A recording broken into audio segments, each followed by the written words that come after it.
បង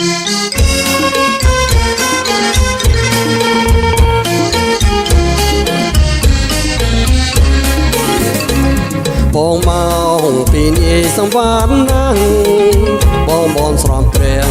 ឲ្យជួបតែនឹងស្រីឥឡូវជួបហើយសូមអូនស្រដីតាស្រងនាងថ្លៃមានស្រីដែរឬទេព្រោះខ្ញុំ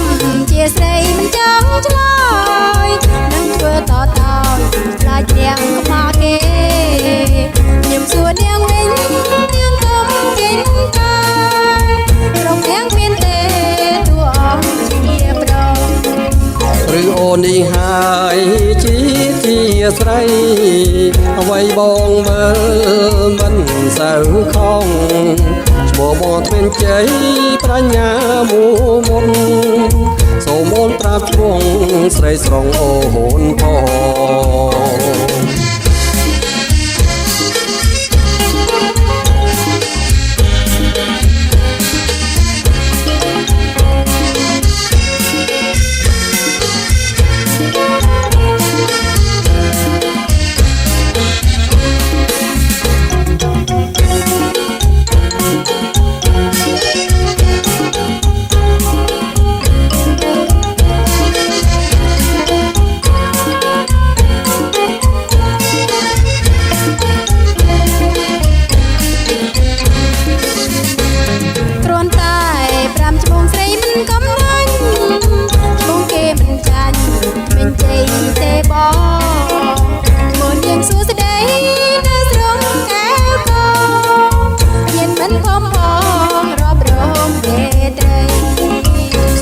ស្ងួតស្រី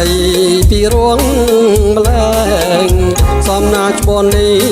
នឹងបណ្ឌិតថ្មិញជ័យសំឬមិនសំនាងកុំស្រដីយកឈ្មោះសួស្ដីផ្ទឹមនឹងឈ្មោះយ៉ាងគ្រប់ភូមិខេត្តខានបងរងអូន